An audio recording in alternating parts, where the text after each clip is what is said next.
Olá, queridas, tudo bem? Hoje eu vou falar sobre um discípulo sem compromisso, baseado no livro de Marcos, do capítulo 14, do versículo 43 em diante. Enquanto ele ainda falava, apareceu Judas, um dos 12.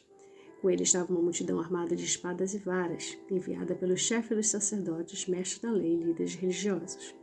O traidor havia combinado um sinal com eles. Aquele a quem eu saudar com um beijo é ele. Prendam-no e levem-no em segurança.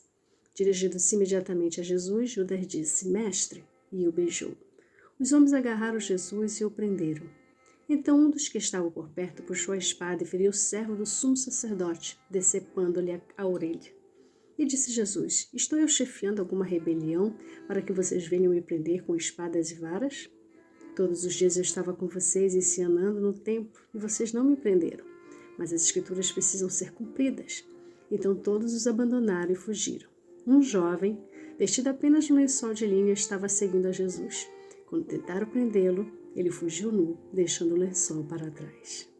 Então, baseado neste jovem, nós vamos tirar algumas lições que vai trazer uma reflexão sobre como você tem se comportado como discípulo de Jesus. Judas liderava a turba de soldados para prender Jesus.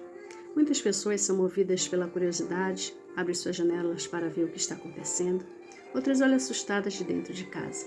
Mas um jovem decide sair enrolado no lençol. Ele não se conteve, pulou da cama e se infiltrou no meio da turba para ver o espetáculo da prisão de Jesus. Não percebeu que o lençol não é roupa, não se deu conta que estava indevidamente vestido e que poderia ser desmascarado, denunciado e exposto a um vexame.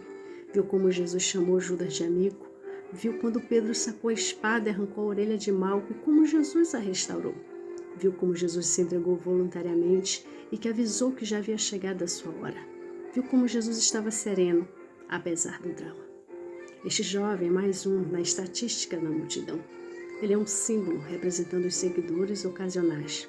Curiosidade, pressa, improvisação e inconsequência foram a mistura que fizeram aquele moço um discípulo sem compromisso. Então nós vamos aprender algumas lições baseado nesse jovem que decidiu sair de lençol na hora que Jesus estava sendo preso.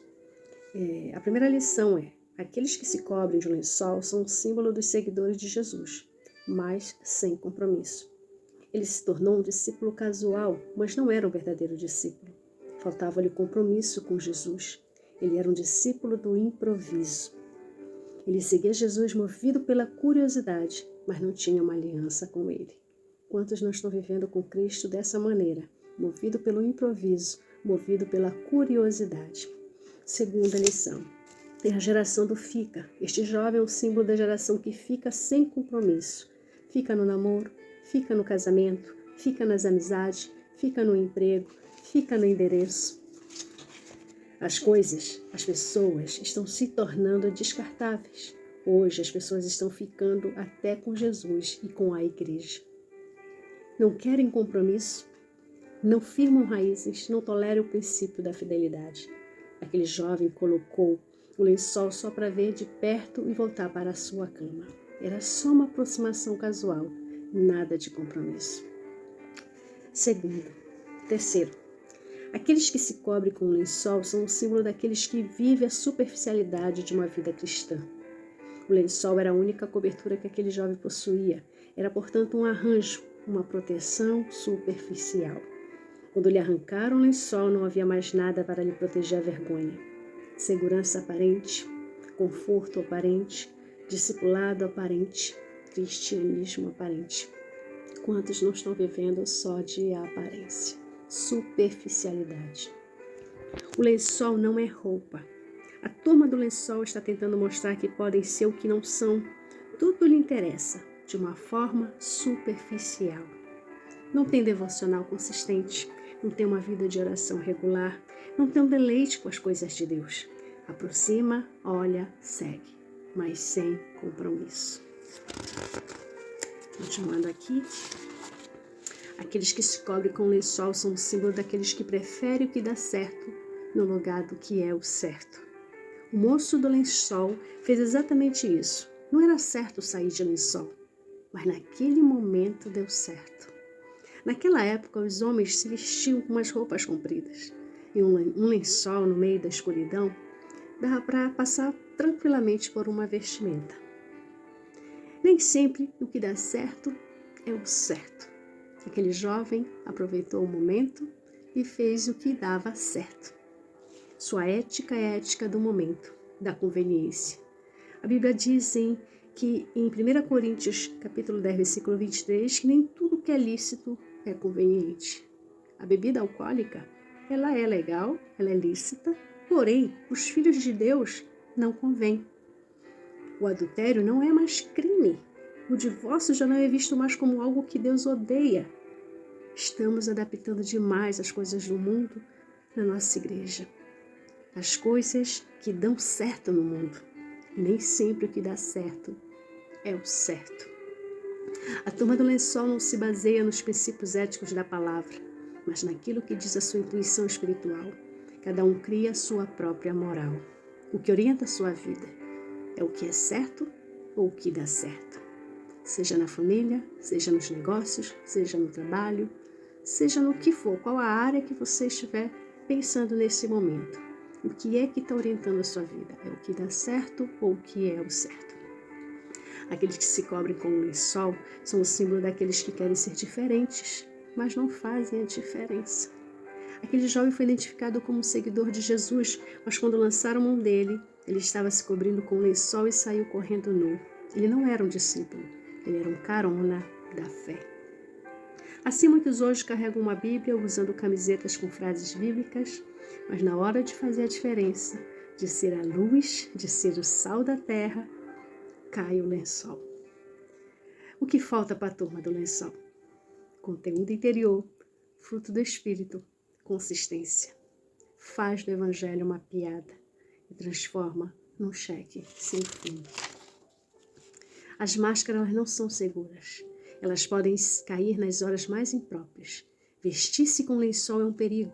Ele pode ser arrancado pelo inimigo e fazer você ser exposto à vergonha na hora da batalha. Quais são as vestimentas espirituais apropriadas para os seguidores de Cristo? Veste de louvor, Isaías 61:3. Viva de uma forma que Deus possa ser glorificado. Viva de uma forma que as pessoas possam enxergar Cristo em sua vida. Que em vez de ver um manto de tristeza, eles veem um manto de alegria. Em vez de ver um espírito angustiado, eles possam ver o Senhor sendo exaltado através da sua vida. Veste da salvação, Isaías 61:10. Não se contente apenas em ser um espectador do reino, seja um súdito do reino. Certifique-se que você já tem as vestes da salvação, pois quem não tiver será lançado fora no dia do Senhor. Então, as vestes da salvação é algo essencial para que a gente possa ter o direito de estar o nosso nome escrito no livro da vida. Vestiduras brancas, Apocalipse 7, versículo 9 ao 11. As vestes brancas dos remidos falam da justiça de Cristo imputada a nós. Deus olha para nós e vê toda a justiça do seu Filho nos cobrindo. Então Deus, quando Ele nos vê, Ele não nos vê que somos pecadores, mas Ele vê Cristo em nós, a justiça dele em nós. Nos tornamos justos porque Cristo morreu por nós na cruz. Ele é digno de toda honra, de toda glória.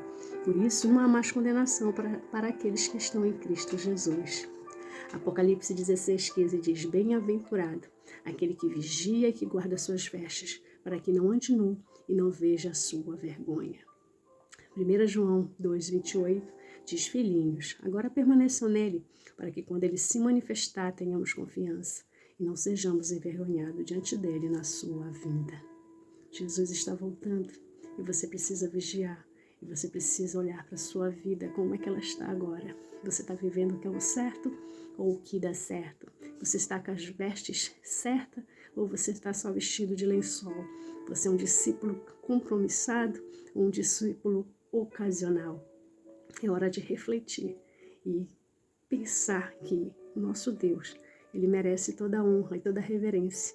E o princípio da sabedoria é o temor ao Senhor.